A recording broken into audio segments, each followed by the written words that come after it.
안녕하세요. 김종욱입니다. 네, IoT 웨비나에 오신 것을 환영합니다. 네, 여러 가지 버전의 웨비나가 있었지만, 네, 또 이렇게 IoT로 만나 뵙게 되니까 반갑습니다. 자, IoT에 대한 얘기들이 굉장히 많았는데요. 보통 어떤 주제가 나왔을 때 그 주제가 시장에 이렇게 활성화되고 또 퍼져나가는데 거의 한 3년 정도 걸리는 것 같습니다. 보통 첫 해에는 이런 것도 있네 라고 하면서 막 세미나도 하고 하다가 그 다음 해가 되면 표준 업체들 간에 이제 서로 이렇게 라인 작업도 좀 하고 있고요. 그리고 마지막 해 3년째 정도가 되면 실제 제품들이 막 나오기 시작하는 것 같아요. 네, 그런 면에서 봤을 때 IoT 기술은 이제 그 3년이 훨씬 지난 기술이거든요. 그래서 이미 쓸 수 있는 기술, 그리고 서비스, 그리고 사례 이런 것들 굉장히 재밌는 것들이 많이 나와 있는 상태인 것 같습니다. 그래서 오늘 제가 소개해드린 내용들은 간단한 사용 방법, 그리고 몇 가지의 케이스, 그리고 뒤에 이걸 좀 더 확장할 수 있는 방법들이 어떤 것들이 있는가 이런 것들을 함께 고민해 보려고 합니다. 자, 우리가 제일 처음에 시작할 때는 IoT, 인터넷 오브 띵스, 사물 인터넷, 혹은 또 다른 회사에서는 EOT 해서 Everything of Technology 여러 가지 용어로 바꿔서 얘기를 하고 있어요. 근데 최근에 어떤 트렌드를 보면 IoT를 이제 다른 걸로 바꾼다기보다는 IoT라는 단어 앞에 뭔가를 하나 더 붙였어요. 그게 뭐냐면 여기서 얘기하고 있는 Intelligent IoT라는 얘기가 많이 바뀌었죠. 그래서 이제는 IoT가 제일 처음에는 그런 것만 해도 IoT라고 했어요. 온도 센서 달아놓고 센서에서 나오는 데이터를 계속 받아서 앱에서 그래프만 나와도 IoT다 라고 했었습니다. 아주 전형적인 모니터링 시나리오죠. 그래서 그걸 텔레메트릭 서비스, 텔레메트릭 타입의 어떤 서비스다라고 얘기를 할 수도 있었는데, 일단은 인텔리전트 IoT가 되면 이 데이터들을 가지고 좀 더 능동적이고 지능이 있게, 지능형으로 어떻게 서비스를 할 건가, 이런 얘기들을 함께 해야 될 것 같습니다. 자, 제가 오늘 몇 가지 사례들을 보여드릴 텐데요. 첫 번째 사례 같은 경우에는 네, 그렇죠. 첫 번째 사례는 티센크루프라고 하는 엘리베이터 만드는 회사의 사례입니다. 자, 이 회사 같은 경우는 국내에도 꽤 많이 설치되어 있는 엘리베이터 회사고요. 엘리베이터라는 게 가면 갈수록 그 내부에 어떤 문제가 발생이 됩니다. 그 문제라는 게 점점 건물이 더 커지다 보니까 설비나 장비도 함께 더 커지는 거죠. 그러다 보니 뭔가 하나 장애를 조치하고 처리하기까지에는 시간이 더 많이 걸리고요. 또 교체하는 부품의 사이즈도 같이 커지기 때문에 문제가 생긴다는 거죠. 그래서 그런 것들을 해결하기 위해서 가장 기본적인 방법은 엘리베이터에 센서들을 착용하고 설치해서 데이터를 모은 다음에 그 데이터를 분석을 해서 고장이 날 것을 미리 예측하는 겁니다. 흔히 얘기하는 예방정비의 가장 기본적인 사례라고 할 수 있는데요. 여기에 조금 더 진도를 나갔습니다. 여기 같은 경우에는 이렇게 홀로렌즈를 같이 사용을 하고 있고요. 그래서 이 홀로렌즈를 이용을 해서 엘리베이터의 어떤 부품이라든지 그리고 고장이 날 만한 부분들에 대해서 미리 학습을 하는 겁니다. 그리고 현장에 갈 때 홀로렌즈를 같이 가지고 가죠. 그러면 보통 핸드폰, 태블릿 이런 것보다는 훨씬 더 정밀하게 더 많은 정보들을 리얼타임으로 바로 볼 수가 있는 거죠. 옆에 벽에다가 지금 현재 엘리베이터가 가지고 있는 실데이터를 띄워놓고 분석을 하는 겁니다. 그리고 열고 들어가서 바로 수리를 할 수 있는 그런 것들을 보여주고 있죠. 자, 이게 가능한 이유는 IoT가 충분한 정보들을 평소에 계속 수집하고 있고 그 수집된 정보들을 이용을 해서 수리할 때 얼마나 인터랙션하게 주요 문제들을 파악할 수 있게끔 도와주는가 하는 것들이 함께 가능해졌기 때문에 이런 것들이 가능합니다. 물론 현장에 가서 이렇게 작업하다 보면 지금 현장에 나가 있는 이 엔지니어가 혼자서 처리할 수 없는 그런 문제들이 있을 수도 있고요. 그럴 때는 또 본사에 있는 엔지니어들을 연결해서 같이 작업하는 것도 가능합니다. 자, 이렇게 지금 스카이프 콜로 호출하고 있죠.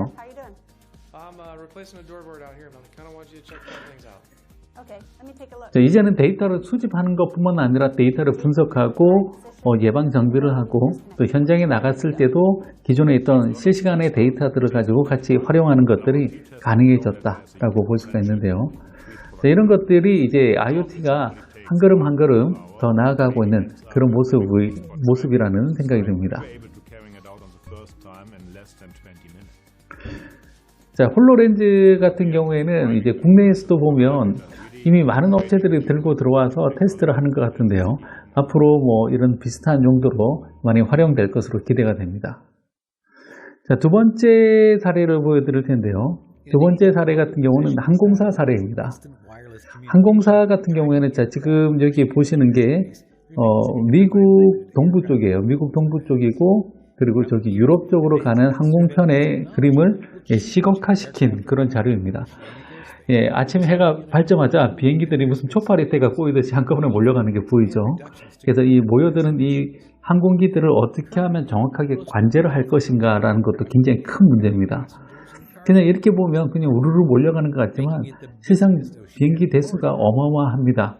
그 항공기들의 현재의 위치를 실시간으로 보여주는 그 앱이 있거든요. 그런 앱으로 우리나라 안에 있는 항공기들이 왔다 갔다 하는 것만 봐도 정말 어마어마한 숫자가 왔다 갔다 하는 걸 볼 수가 있습니다.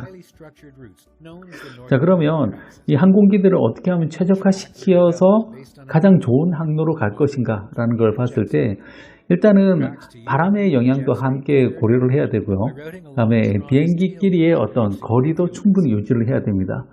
그리고 비행기가 갔다가 왔다가 할 때도 보면 그 비행기가 진입하는 고도들이 다 틀리다는 거죠. 그래서 이런 것들을 실시간으로 이제 관제를 해야 되는데 그러면 이 항공기들의 위치 그리고 항공기들의 어떤 음성 이런 것들이 전부 다 위성통신을 통해서 관리가 되고 있고요. 관리되는 정보를 통해서 실시간으로 항공기들의 어떤 그 항로를 최적화시켜서 바로 제공을 해주는 그런 서비스입니다.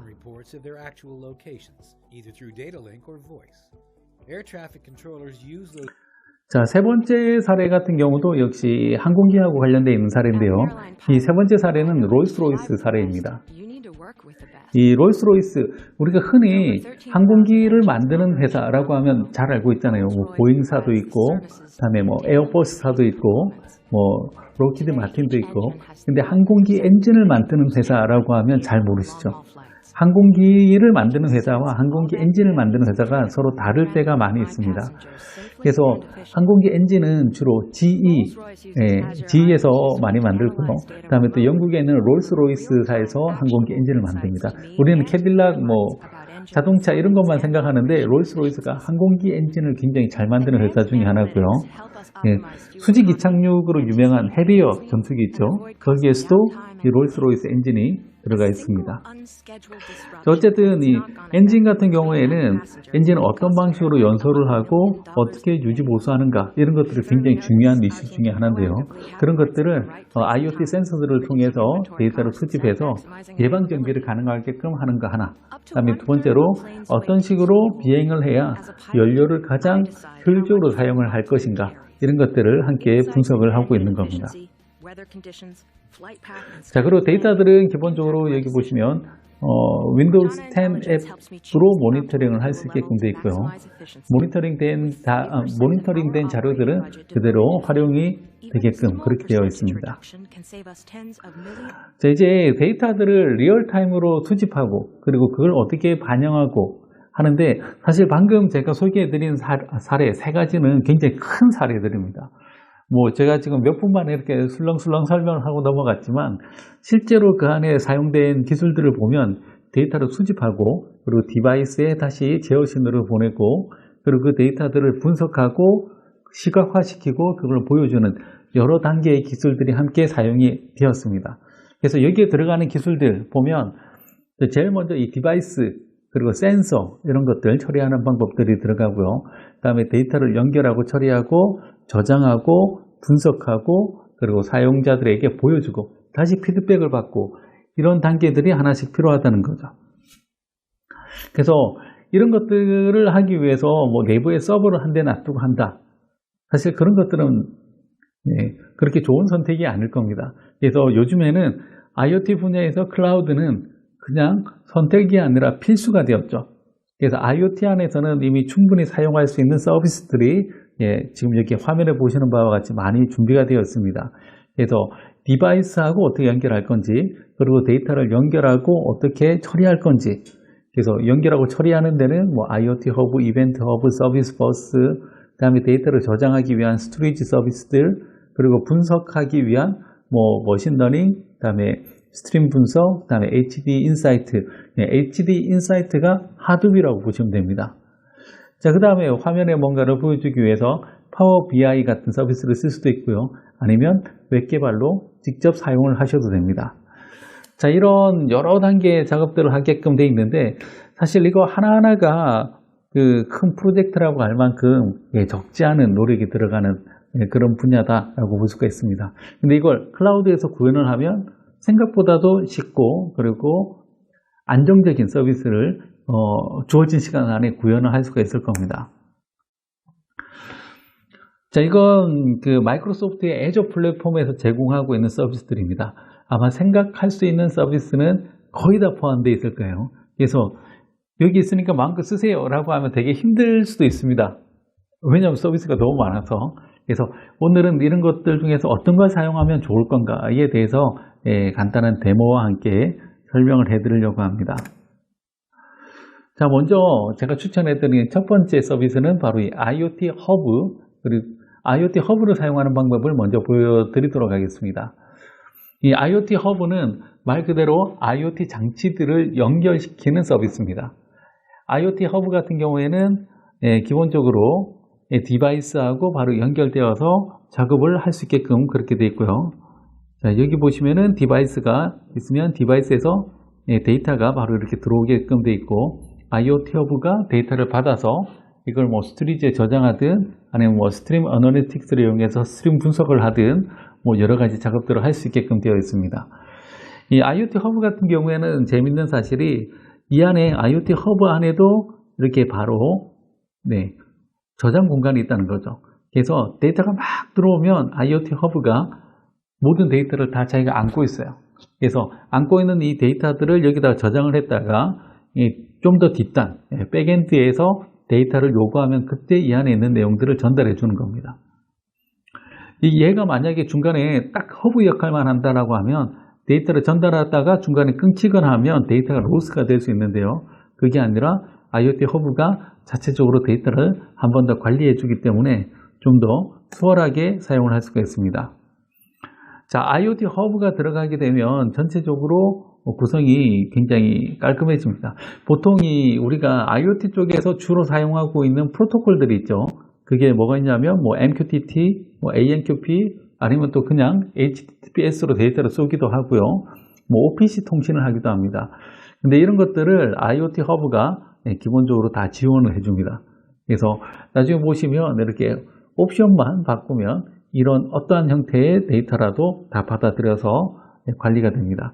그리고 IoT 허브 같은 경우에는 또 다른 장점이 디바이스에 대한 관리 기능이 함께 포함이 되어 있다는 겁니다. 그래서 디바이스들을 여기다 붙이고 허가되지 않은 디바이스들은 붙여봐야 붙지 않도록 디바이스 매니지먼트 할 수 있는 기능이 포함이 되어 있고요. 다음에 만약에 뭐 디바이스가 뭐 아두이노급이다 혹은 뭐 더 작은 급이다라고 하면 좀 특이한 장비다라고 하면 이거 뭐 현장 게이트웨이 디바이스라고 되어 있는데 이걸 뭐 그냥 영어로 얘기하면 필드 게이트웨이 디바이스 같은 거 하나 중간에 놓고 걔가 또 통신에 적합한 형태의 프로토콜 뭐 AMQP나 MQTT나 HTTPS나 이런 걸로 변환해서 쓸 수 있도록 그렇게 하면 될 것 같습니다. 자, 이렇게 해서 IoT 허브에 대해서 설명을 해드렸는데요. 실제로 이 IoT 허브를 어떻게 사용하는지도 한번 봐야 되겠죠. 자, 이 IoT 허브에서 일단 축적된 자료들은 받아서 뒷단으로 넘기게 되게끔 돼 있고요. 뒷단으로 들어간 서비스들은 그걸 이용해서 뭐 웹에서 그래프를 그리거나 아니면 머신러닝 서비스하고 연결해서 실시간 분석하는 등의 작업을 할 수 있을 겁니다. 자, 지금 화면에 보이는 게 바로 IoT 허브를 만드는 애저 포탈 화면이고요. 여기에서 먼저 IoT 허브를 먼저 만들어 볼 텐데요. 자, 리소스 그룹의 이름을 제가 그냥 IoT라고 했고요. 다음에 방금 재팬 웨스트 지역의 데이터 센터를 이용을 하겠다라고 했습니다. 자, 일단은 리소스 그룹을 하나 생성을 했어요.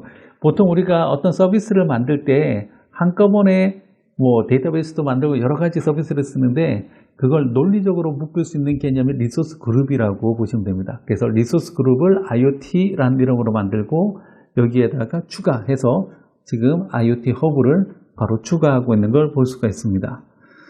자, 이 IoT 허브를 선택하고 나면 여기에 이름을 입력할 수 있게끔 되어 있죠. 그래서 이름을 윙키 IoT 허브라고 이름을 붙였고요. 그 다음에 이 프라이싱 티어를 선택을 하는 게 나오는데 이게 이제 가격대별로 선택을 할 수 있는 거죠.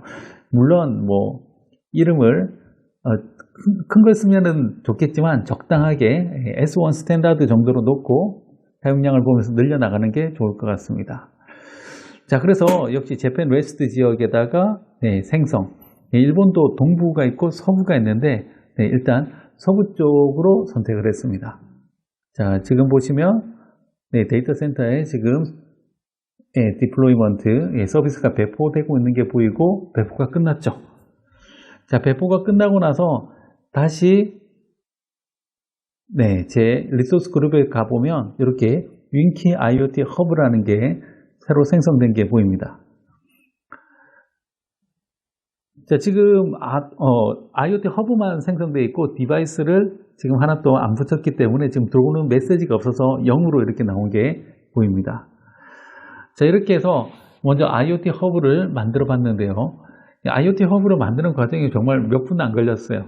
그냥 이 IoT 허브를 띄워놓고 여기에다가 이제 디바이스를 연결만 시키면 바로 활용을 할 수 있는 그런 상태가 됩니다. 자, 그러면 여기에 디바이스를 어떻게 붙이느냐, 디바이스를 붙이는 방법에 대해서 설명을 해드릴 겁니다. 디바이스를 붙이기 위해서는 뭐 디바이스가 윈도우일 수도 있고요, 아니면은 리눅스일 수도 있습니다. 윈도우와 리눅스 뭐 거의 차이 없이 다 연결이 편하게 될 수 있게끔 되어 있고요. 다음에 OS도 상관이 없지만 그 위에 올라가는 다양한 랭귀지도 한꺼번에 지원이 됩니다. 뭐 C#, 자바, 그리고 뭐 자바스크립트 기반의 뭐 노드.js로도 연결이 가능하고요. 그다음에 뭐 파이썬, 사실상 뭐 요즘에 사용되고 있는 거의 모든 랭귀지는 다 지원이 된다라고 보시면 될 것 같습니다. 뭐 당연히 C나 C++도 지원이 되겠죠. 자, 여기 보시면은 우리가 흔히 사용하는 방식의 연결입니다.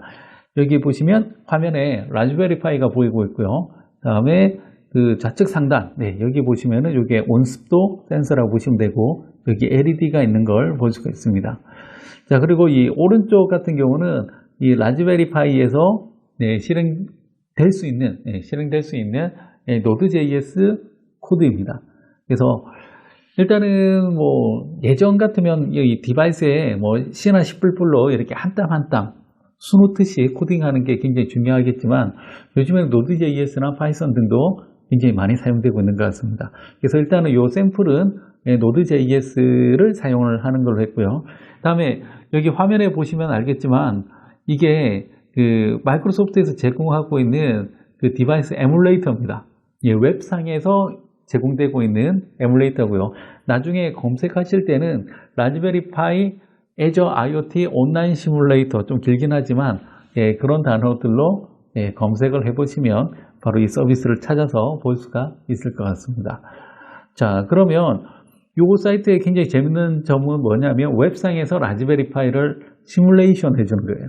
그래서 이 우측에 있는 이 코드들을 수정을 한 다음에 실행을 시켜보면 이 아래쪽에 런 버튼 있죠. 이 런을 눌러서 실행을 시켜보면 정말로 실행이 되고 사람들이 이렇게 테스트를 할 수 있는, 그리고 뭐 LED를 뭐 블링크 시킨다라고 하면 정말로 여기서 LED가 깜빡깜빡하고 이런 것들을 할 수가 있는 그런 재밌는 기능이 제공이 됩니다. 자, 이거를 어떻게 사용하는지 보여드릴게요. 자, 이번에는 여기 사이트에 왔어요. 라즈베리 파이 Azure IoT 온라인 시뮬레이터라고 되어 있고요. 자, 여기 똑같이 온습도 센서 그리고 LED 이런 것들을 볼 수가 있습니다. 그리고 여기는 라즈베리 파이가 있는 걸 볼 수가 있습니다. 자, 여기 보시면 연결에 필요한 몇 가지 세팅을 해줘야 되는 게 보이고요. 그 다음에 기본적으로 아주 전형적인 Node.js 코드가 작성된 게 보입니다. 제일 먼저 연결에 필요한 코드 값을 찾아야 돼요. 키값 같은 거가 필요하게 되는데요. 자, 여기 IoT 디바이스라고 되어 있는데, 자, 먼저 제가 사용할 저 디바이스의 이름을 하나를 추가를 해줘야 됩니다. 디바이스 연결을 허가를 하는 건데, 일단 이름을 디바이스 1이라고 지정을 해봤습니다. 자, 이렇게 하면, 아까 제가 웹 시뮬레이터 있죠? 걔 이름을 디바이스 1이라고 했고요. 그 다음에 키는 자동으로 생성하게끔 그렇게 했습니다. 이렇게 확인 누르게 되면 디바이스 1이 추가되었고, 디바이스 1을 눌러보면 프라이머리 키가 보이죠. 그래서 이 키를 이용을 해서 인증을 하는 그런 구조입니다. 자, 다음에 밑에 보시면 이 커넥션 스트링이 보이는데요. 이 커넥션 스트링 같은 경우는 저 키를 이용해서 실제 IoT 허브에 연결에 필요한 스트링입니다. 그래서 여기 보시면 변수값에 const 커넥션 스트링에 아까 걸 붙이고 나서 사실 이 정도면 끝나는 겁니다. 나머지 뭐 데이터 쏘고 하는 작업들은 따로 코딩을 해주셔야 되겠죠. 자, 여기까지 됐으면 바로 실행을 시켜보면 이렇게 run 누르게 되면 저 Node.js 코드가 돌아가고 있고요. 다음에 커넥션 스트링을 이용을 해서 지금 연결해서 지금 IoT 허브 쪽, 방금 우리가 일본 서부 지역에 만든 IoT 허브 쪽으로 메시지를 계속 쏘고 있는 걸 볼 수도 있고, 다음에 LED가 깜빡깜빡 하는 것도 지금 예쁘게 보이고 있습니다. 자, 이제 오버뷰로 들어가 보시면 실제로 지금 데이터가 들어오고 있기 때문에 여기 보시면 패킷이 뭐 2개까지 들어온 게 보이고, 디바이스는 하나, 아까 우리가 추가했던 디바이스 1번이 추가되어서 동작하는 걸 볼 수가 있습니다. 자, 얼마나 쉽습니까?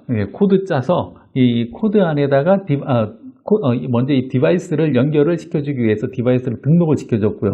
디바이스 이름은 디바이스 1 이렇게 줬고, 다음에 거기에서 자동으로 생성되는 키값 혹은 커넥션 스트링, 그래서 그 커넥션 스트링을 카피를 해서 바로 코드에다가 넣어주면 바로 그 디바이스하고 연결이 되어서 데이터가 들어오는 것까지 확인을 할 수가 있었습니다. 굉장히 쉽게 구현이 되게끔 되어 있죠. 이 IoT 허브 같은 경우에도 제일 처음보다는 훨씬 더 쉬워졌어요. 처음에는 이 디바이스를 등록하기 위해서 뭐 따로 프로그램을 쓰거나 하는 것들이 있었는데, 지금 이렇게 웹사이트 상에서 바로 구현이 될 수 있게끔 그렇게 되었습니다. 자, 이제는 또 다른 걸 한번 해볼 텐데요. 자, 이번에는 뭘 추가하느냐면 스토리지를 추가를 해볼 겁니다. 스토리지를 추가해서 지금 데이터가 들어오고 있는데 저 데이터들은 전부 다 IoT 허브 안에 지금 저장이 되고 있는데 별도의 스토리지를 추가를 할 거고요. 스토리지의 이름은 윙키 스토리지, 그리고 리소스 그룹은 IoT, 그리고 일본 서부 지역에 생성을 하겠다라고 지정을 했습니다.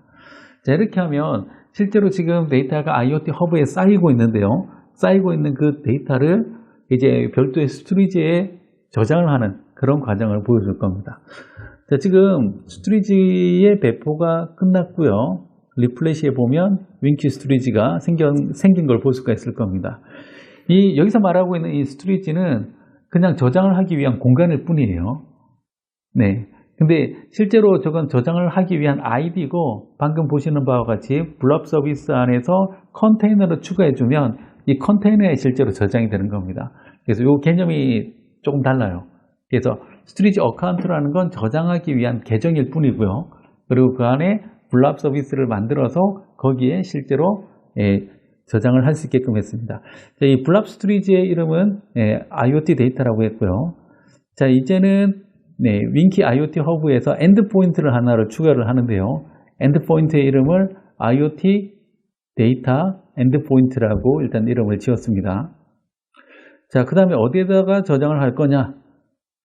Azure Storage 컨테이너라고 했고요. 저장되는 이름은 저런 식으로 뭐 날짜 뭐 이런 걸로 지정을 했습니다. 자, 그 다음에 컨테이너를 바로 선택을 하고 컨테이너 안에 있는 IoT 데이터라고 하는 어카운트 안에 있는 IoT 데이터라고 하는 컨테이너를 선택을 하고 나니까 바로 업데이트가 됐죠. 자, 굉장히 쉽게 연결이 됐습니다.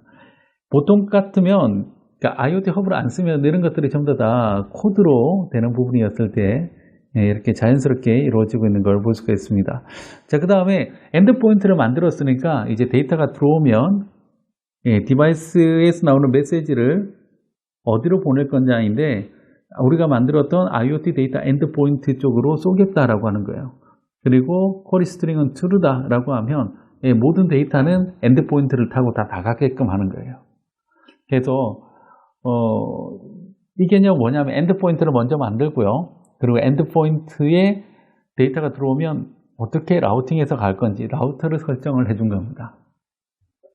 자, 이렇게 하고 나서 저장 이렇게 누르게 되면 바로 완료가 되는 걸 볼 수가 있습니다.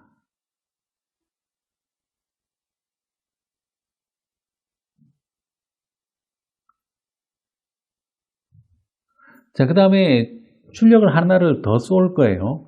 자, 지금은 스토리지에다가 저장하는 걸 했는데 이번에는 IoT 데이터 웹 라우터라는 걸 하나 만들었고요. 그 다음에 출력을 하나를 더 세팅을 했습니다. 자, 보면 이제 라우터가 두 개가 있고요. 두 개 중에서 하나는 스토리지 그리고 하나는 웹 쪽으로 쏘기 위해서 준비가 끝났습니다.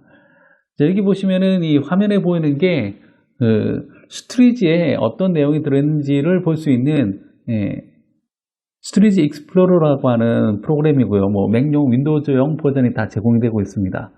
자, 여기 보시면 제가 만들었던 블랍 컨테이너 안에 있는 IoT 데이터의 그 경로를 찾아가고 있는 거죠.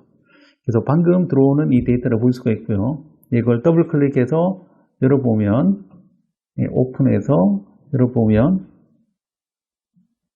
바로 데이터가 이렇게 예쁘게 들어오는 걸 볼 수가 있습니다. 아마 처음 보시는 분들은 이 과정이 뭔가 순식간에 훅 지나갔는데 라고 생각할 수도 있겠지만 개념적으로 익숙해지면 굉장히 편합니다. 그리고 이 과정에서 지금 제일 처음에 Node.js의 그 커넥션 스트링 붙이는 것 외에는 지금 코딩하는 게 하나도 없죠. 전부 다 세팅으로 여기까지 온 겁니다. 그래서 지금까지 단계로 중간 조약을 한번 하자면 여기까지 된 거죠. 제일 먼저 디바이스를 하나 만들고 세팅하고 다음에 IoT 허브를 하나 만들고요. 다음에 IoT 허브하고 커넥션 스트링으로 연결을 시켜줬어요. 디바이스 등록하고 그리고 이 뒤쪽에 스토리지 어카운트를 하나 만들었고요. 스토리지 어카운트에 블랍 컨테이너를 하나 만들었어요. 그리고 이 블랍 컨테이너를 엔드포인트로 연결을 시켜줬고 이 엔드포인트 쪽으로 데이터가 가게끔 중간에 라우팅을 세팅을 해줬는데 그 라우팅 세팅을 두 개로 해줬습니다. 하나는 스토리지 쪽으로 가고 하나는 웹 쪽으로 쏘기 위해서 하나를 세팅을 했어요. 아직 이쪽은 사용을 안 했습니다. 그래서 이 상태로 저장을 하니까 어떻게 됐냐면 데이터들이 전부 다 스토리지로 자연스럽게 저장이 됐고요. 그래서 그럼 스토리지에 잘 저장이 되는지 확인하기 위해서 Azure 스토리지 익스플로러를 이용을 해서 열어봤더니 정말로 데이터가 잘 들어가는 걸 확인을 할 수가 있었습니다. 자, 재밌죠? 지금 보면 그냥 이렇게 마우스만 클릭해서 여기까지 올 수가 있었다는 거죠. 자, 그러면 이제는 이걸 리얼타임으로 모니터링 하기 위해서는 뭐가 필요할 건가? 이런 얘기를 해야 될 것 같은데요. 리얼타임으로 모니터링 하기 위해서는 뭐 파워 BI 같은 걸 붙여서 바로 볼 수도 있겠지만 그런 것보다 또 이렇게 웹페이지 상에서 예쁘게 그래프가 나오면 또 재밌잖아요. 그래서 일단은 디바이스가 있으면 디바이스에서 데이터를 IoT 허브 쪽으로 쐈고요. IoT 허브 쪽에서 웹앱이라고 하는 서비스로 데이터를 쏘는 걸 할 겁니다. 이걸 하기 위해서 일단 라우팅 세팅을 웹앱 쪽으로 쏘는 걸 아까 앞에서 짧게 세팅을 했었고요. 그러면 웹앱 쪽에서는 이 데이터를 받아서 바로 화면에 표시를 해주는데 그 웹이 이렇게 동적으로 뭔가 데이터도 왔다 갔다 하고 하려면 뭐가 필요하겠습니까? 실시간 통신. 그러니까 보통 HTTP 같은 경우에는 쏘고 받고 끊어지고 쏘고 받고 끊어지고, 다시 말해서 뭔가 지속적으로 바꾸기 위해서는 계속 가서 바뀐 게 있는지 물어봐야 되잖아요. 흔히 얘기하는 풀링이 필요한데, 그런 걸 피할 수 있는 가장 좋은 방법은 양쪽에 통신 소켓을 설정하는 거죠. 그래서 실시간으로 뭔가 바뀌는 걸 하기 위해서는 소켓 통신을 해야 되는데, 이거의 웹 버전이 웹 소켓이 있습니다. 그래서 웹 소켓을 이용을 해서 데이터를 실시간으로 보내주고 여기서는 받아서 계속 리플레시 하는 방법을 보여드릴 겁니다. 자, 제일 먼저 웹앱을 생성을 먼저 해볼 겁니다. 웹앱은 그냥 하나의 웹서버라고 보시면 돼요. 웹서버를 클라우드 상에서 제공해주는 서비스의 이름이다 라고 보시면 되고요. 웹앱 선택을 하고 나서 크리에이트 누르게 되면 여기서 웹앱의 이름을 윙키 웹 앱 이렇게 이름을 줬고요. 다음에 서브스크립션 돼 있고, 다음에 IoT라고 하는 리소스 그룹에 만들겠다 라고 했고요. 자, 그 다음에 여기서 추가할 때 앱 서비스 플랜이라고 했는데요. 이게 어떤 형태로 서비스를 할 건지 계획을 잡습니다. 근데 이 계획 자체가 비용이라고 보시면 돼요. 그게 굉장히 중요합니다. 그 웹앱의 개수는 상관없이 이 계획의 개수가 비용이 결정되는 요소입니다. 여기 프라이싱 티어에 보면 S1이라고 되어 있는데요. S1으로 일단은 선택을 하고, 스탠다드예요, S1이. 자, 그 다음에 크리에이트를 누르게 되면 바로 웹앱이 배포되고, 지금 배포되고 있는 게 보이죠. 실제로 여기서 우리가 웹앱을 만들어 보면 한 30초 정도 만에 만들 수 있는 걸 볼 수가 있습니다. 웹앱 자체는 굉장히 쉬워요. 그리고 또 웹앱은 윈도우즈 기반의 웹앱 혹은 또 뭡니까 리눅스 기반의 웹앱, 이런 것들을 바로 선택을 할 수 있게끔 되어 있습니다. 그래서 웹앱을 만들었어요. 자, 이제 웹앱을 만들었으면 여기다가 실제로 모니터링 할 수 있는 소스를 배포하고 돌려보고 하는 작업들이 필요하겠죠. 사실 지금 제가 보여드리고 있는 이 과정은 이 마이크로소프트에서 이미 핸즈온 랩 코스로 제공하고 있는 겁니다. 그래서 잘 찾아보시면 여러분들도 한 번씩 다 테스트를 해볼 수 있을 것 같습니다. 자, 이제 웹앱이 잘 배포된 게 보이죠. 자, 이제 이 웹앱하고 그 IoT 허브를 서로 연결시켜주는 그런 작업을 해야 됩니다. 자, 리소스 그룹에 가서 리플레시를 해보니까 지금 재팬 웨스트 플랜, 웹앱 플랜이 먼저 생성된 게 보이고요. 다시 한번 리플레시를 해보게 되면 이렇게 윙키 웹앱이 잘 생성된 게 보입니다. 자, 이렇게 생성되고 나면 제일 처음이니까 매트릭을 보면 아무런 데이터가 들어오는 게 안 보이고 있고요. 뭔가 이 웹앱에 설정을 하기 위해서는 여기 애플리케이션 세팅지에 들어가서 웹소켓 기능을 먼저 켜주게 됩니다. 자, 그 다음에 둘 사이에 IoT 허브하고의 연결을 위해서 애플리케이션 세팅 값을 여기다가 설정을 해줘야 되는데요. 일단은 두 개의 세팅을 할 텐데, 그 커넥션 스트링을 설정을 할 겁니다. 자, IoT 허브 쪽에 가서 여기 키랑 커넥션 스트링 이런 걸 가지고 오게 될 텐데요. 권한별로 키가 다릅니다. 그래서 일단 이 서비스에 있는 커넥션 스트링을 가지고 와서 IoT 허브 커넥션 스트링에 세팅을 해주고요. 다음에 두 번째로 여기 보시면은 이제 Azure IoT Hub 컨슈머 그룹이라고 하는 그룹 값을 세팅을 할 겁니다. 자, 여기서 우리가 그 데이터를 가지고 오는 방법이 이벤트 단위로 가져오겠다 이렇게 선택을 했는데, 이 이벤트 단위로 가지고 오는 거에 대한 값을 여기서는 스트림이라고 입력을 했습니다. 이 얘기는 뭐냐면 디바이스가 데이터를 쏠 때마다 얘가 받는다. 그래서 그걸 여기서는 이벤트 단위라고 얘기를 하고 있습니다. 이렇게 세팅을 하고 나서 세이브를 하고 다시 IoT 허브 쪽으로 연결이 됐고요. 자, 그 다음에 윙키 웹앱에서 이제 여기에 필요한 소스를 배포하는 작업을 해야 되는데요. 자, 소스를 배포하는 방법은 여러 가지가 지원되겠지만, 일단 여기서는 로컬 깃을 사용을 해서 바로 배포를 하도록 하겠습니다. 자, 깃을 선택을 하고 나서 오버뷰에 가보시면 이렇게 로컬 git 클론 할 수 있는 URL이 함께 제공이 되고 있고요. 이 주소를 카피를 해보겠습니다. 네, 로컬 git 주소를 카피를 한 다음 그 git 주소로 바로 배포를 해보겠습니다. 자, 여기 보시면 git을 연결하기 위해서 로컬 디렉토리를 하나 만들고 있어요. 그래서 도큐멘트 안에 보면 github라는 폴더가 있고요. github라는 폴더 안에서 제가 클론을 해보겠습니다. 자, 지금 github 클론 http 어쩌고저쩌고 라고 했더니 일단은 그러면 github라는 이 폴더 안에 이미 클론된 주소가 하나가 생겼고요. 이 주소 안에 지금 들어가 있지 않습니까? 그래서 이 주소 안에 우리가 뭔가 데이터를 돌릴 수 있는 소스를 넣으면 바로 동작이 될 겁니다. github하고 연결이 돼서. 자, 그 다음에 여기 보시면 이 주소로 들어가서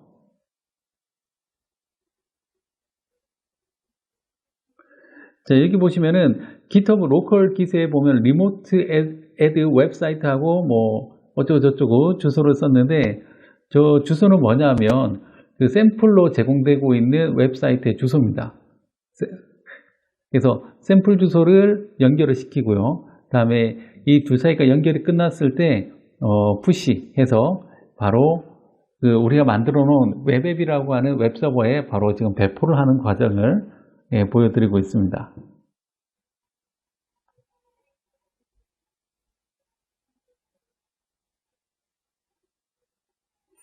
자, 이 과정에서 보면 제일 처음 배포할 때는 시간이 조금 더 걸릴 수도 있는데요.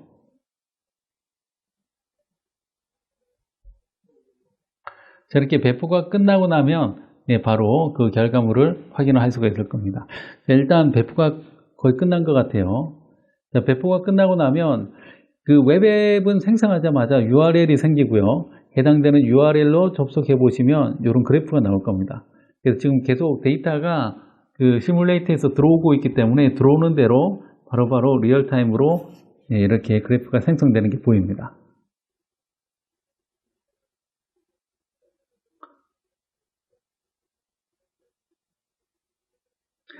자, 바로바로 이렇게 그래프가 그려지는 게 보이죠.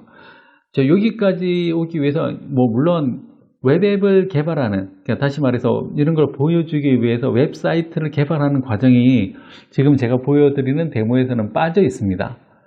근데 그 부분은 지금 이제 샘플 사이트에서 로컬 kit에 다운받아서 연결시키는 작업을 했고요. 그리고 그걸 바로 배포를 하면 이제 아까 제가 미리 설정했던 그 두 개의 세팅값 있죠. 그 두 개의 세팅값이 바로 그 프로그램 소스에서 인식이 돼서 바로 웹사이트에서는 이벤트 허브와 연결된 데이터들을 실시간으로 들어오는 대로 이렇게 보여주고 있는 걸 볼 수가 있습니다. 자, 이제 벌써 거의 다 된 것 같죠? 데이터가 지금 계속 들어오고 있고요. 그리고 그 들어오는 데이터들을 실시간으로 보여주는 데까지 사실 굉장히 짧은 시간 안에 여기까지 만들 수가 있었습니다. 그러면 이 데이터가 들어왔을 때 그냥 우리가 그걸 그냥 보기만 한다. 이런 단순한 모니터링 시나리오가 아니라 좀 더 예쁘게 그리고 싶다라고 하게 되면 머신러닝 같은 걸 이용을 해서 예측하는 그런 모델을 만드는 게 필요할 겁니다. 머신러닝이라고 하면 여러분들 마음속에 떠오르는 단어가 있죠. 네, 텐서플로우.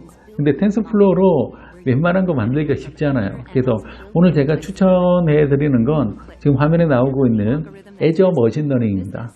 애저 머신러닝을 위해서는 여러분들이 가까운 서점에 가서 머신러닝과 관련되어 있는 가장 얇은 책을 사세요. 그래서 각각의 알고리즘의 장단점을 파악한 다음에 그걸 이용을 해서 바로 알고리즘을 이렇게 배치만 하면 됩니다. 웹에서.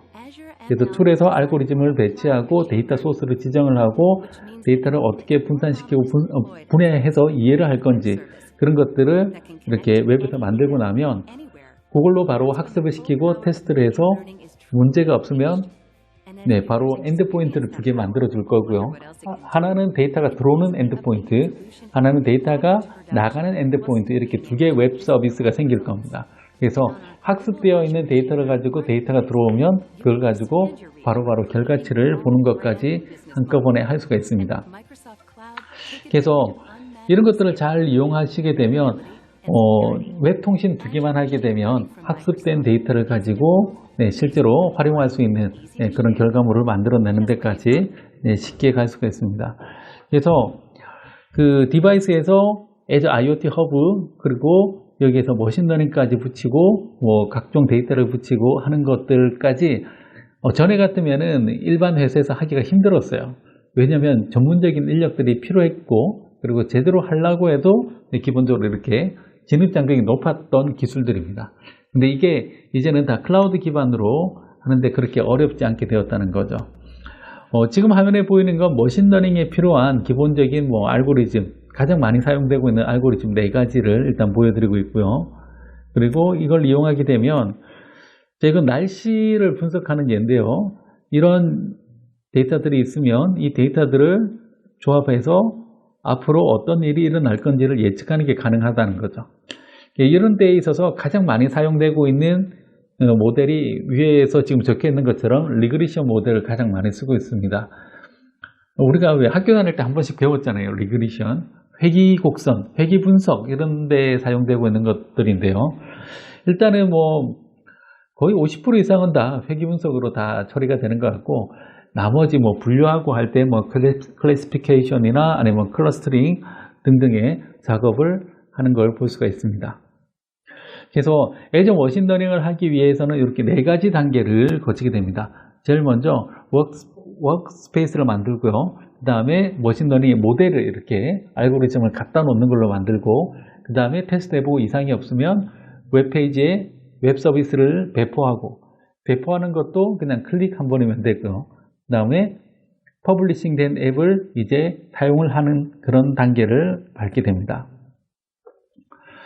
자, 그래서 그 머신러닝이라고 하면 굉장히 많이 부담스럽겠지만 실제로 이제 그 각각의 알고리즘의 장단점만 파악한다면 텐서플로우를 그렇게 코딩할 필요 없이 바로 사용을 할 수가 있고요. 이런 부분들은 실제로 우리가 IoT 서비스를 만드는 데 있어서 굉장히 짧은 시간 안에 제한된 인원으로 뭔가를 만들어낼 때 굉장히 효과적인 접근 방법이 될 겁니다. 물론 이제 장기적으로 간다든지 아니면 굉장히 복잡하고 커스터마이징이 많이 필요한 서비스다라고 하면 텐서플로우나 아니면은 커그니티브 툴킷 같은 걸 이용을 할 수도 있고요. 아니면 또 그 위에 한 단계 더 올라가서 케라스 같은 서비스를 붙여서 자기가 직접 한 땀 한 땀 코딩해 보는 것도 좋은 접근 방법이 될 것 같습니다. 자, 이제 결과물을 확인할 수 있는 또 다른 방법. 자, 지금 보면 IoT 서비스를 이렇게 맨날 그래프로만 보는 게 아니잖아요. 그래서 관리자들 같은 경우에는 이렇게 보고 있는데 핸드폰에서 갑자기 IoT 봇이 나한테 말을 걸어요. 네, 그럴 때 사용할 수 있는 서비스가 바로 챗봇이라고 할 수가 있을 것 같습니다. 그 IoT하고 챗봇을 결합하게 되면 굉장히 활용도가 높아지게 되는데요. 질문을 하게 되면 지금 이제 상태에 대해서 대답을 해준다든지 아니면 기기를 제어해 준다든지 권한이 충분하다면 그런 것들을 함께 할 수가 있을 것 같습니다. 그래서 챗봇도 보면 다른 플랫폼에 비해서는 마이크로소프트에서 지원하고 있는 플랫폼이 굉장히 쉽게 되어 있어요. 여기 보시면 마이크로소프트 봇 프레임워크라고 되어 있고요. 여기에는 C샵과 Node.js 이렇게 2가지 언어가 지원 가능하게끔 되어 있습니다. 일단 그 마이크로소프트의 봇 프레임워크를 만들게 되면 여기 보시면 스카이프, 웹, 이메일, 페이스북, 그룹믹, 다음에 킥, 슬랙, 텔레그램, 트웰로 여러 가지 형태의 채널들을 한꺼번에 지원해 줍니다. 다시 말해서 한 번만 개발하면 이 사이의 연결이 동시다발적으로 다 지원이 된다는 거죠.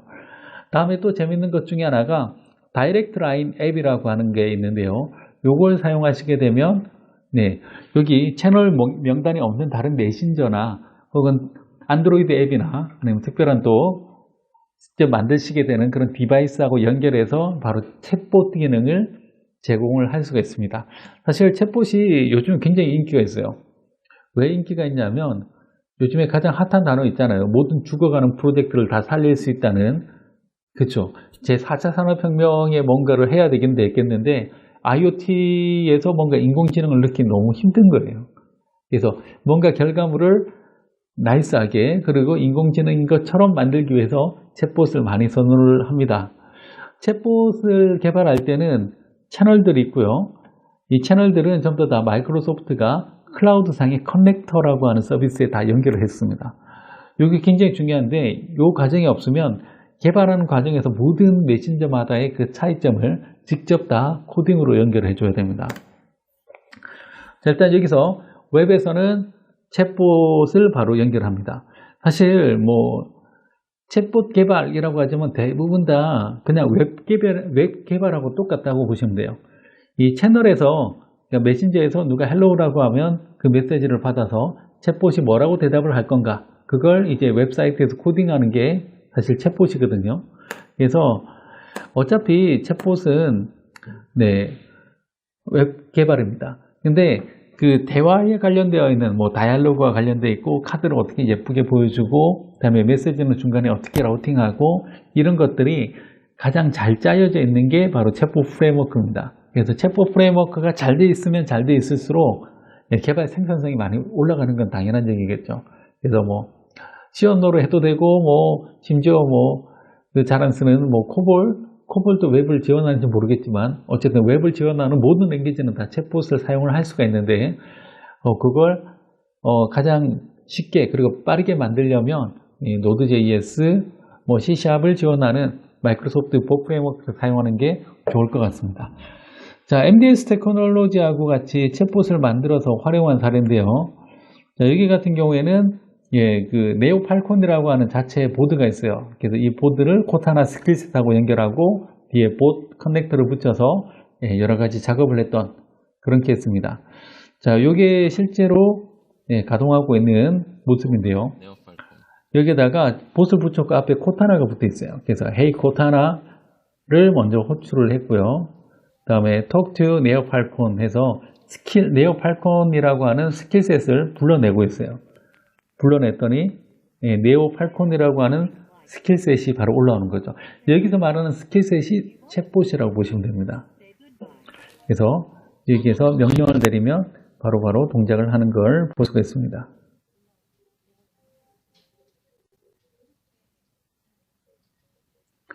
자, 여기는 뭐 저기 사용되어 있는 보드는 퀄컴 칩이 포함이 되어 있고요. 여기에 마이크가 달려 있어서 음성 입출력이 가능하게끔 그렇게 되어 있는 형태입니다. 자, 지금 다시 메시지를 듣고 있는 게 보이죠? 자, 지금 라이트를 켜라고 하니까 지금 저 뒤에 있는 라이트가 켜진 게 보이고요. 라이트를 끄라고 하면 뭐 다시 턴 오프 라이트 하면 다시 꺼지게 되는 거죠.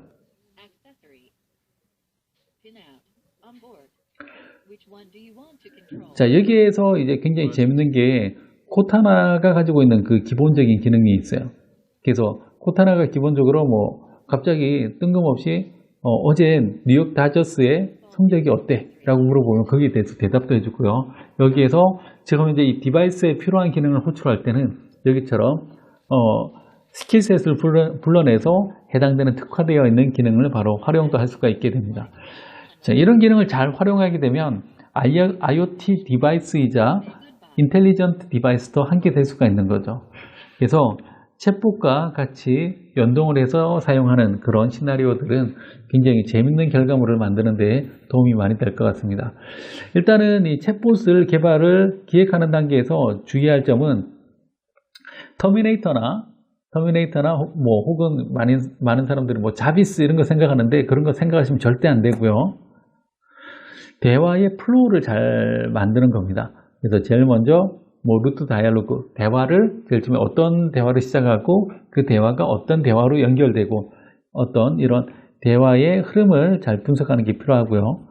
다음에 두 번째로 이걸 학습을 시키는 데 있어서 자연어를 학습을 시켜야 됩니다. 그래서 뭐 야 불을 꺼줘, 불을 켜줘 이런 것들을 기본적으로 한 번은 학습을 시켜줘서 내가 원하는 자연어 처리가 잘 되게끔 하는 거, 이게 또 인공지능스럽게 만드는 굉장히 중요한 기술입니다.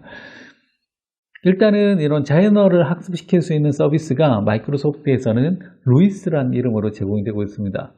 Language Understanding Intelligent Service의 약자인데요. 거기에서 자연어를 학습을 시키고요. 이 자연어 학습과 관련되어 있는 분야에서 궁금하시다라고 하면 NLP라는 단어로 검색을 해보시면 Natural Language Processing에서 자연어를 처리할 수 있는 그런 분야에 대한 자료들을 찾아보실 수가 있을 것 같습니다. 자, 어떻습니까? 제가 이 짧은 시간 안에 굉장히 많은 얘기를 해드렸어요. 제일 먼저 IoT 허브를 생성을 해봤고요. 그리고 IoT 허브에 그 디바이스를 연결을 했습니다. 그리고 연결해서 그 데이터들을 스토리지에 저장하는 거 한번 보여드렸고, 이걸 웹앱을 만들고 웹앱에 소스를 올린 다음에 이 웹앱과 IoT 허브를 연결을 시켜서 실시간으로 데이터가 들어오는 그 이벤트 단위로 그림을 다시 그리는 걸 보여드렸습니다. 자, 이렇게 데이터가 저장되면 이걸 분석하기 위해서 머신러닝을 써야 되는데, 머신러닝은 마이크로소프트 애저, ML이라는 걸 이용을 했더니 머신러닝을 쉽게 할 수 있더라. 그리고 일단 가장 기본적으로는 리그레션과 같은 회귀 분석 같은 것만 이용해도 초기에 어떤 성과를 낼 수가 있을 거고, 좀 더 시간이 더 있고 제대로 개발해 보고 싶다라고 하면 직접 개발해 보는 것도 좋겠다라는 얘기를 했습니다. 그리고 IoT 결과물을 인터랙션 하기 위해서 추천해 드린 건 제가 챗봇 서비스를 추천을 해 드렸고요. 이 챗봇 서비스를 이용을 하시면 지금 현재 상태를 묻는다든지, 아니면 실제로 데이터를 주고받고 난 다음에 그 결과물을 확인한다든지, 디바이스를 제어한다든지 여러 가지 기능들을 할 수 있으니까 굉장히 유용한 서비스일 것 같습니다. 자, 굉장히 장황한 얘기를 늘어놨는데요. 찾아보시면 자료는 다 있을 거예요.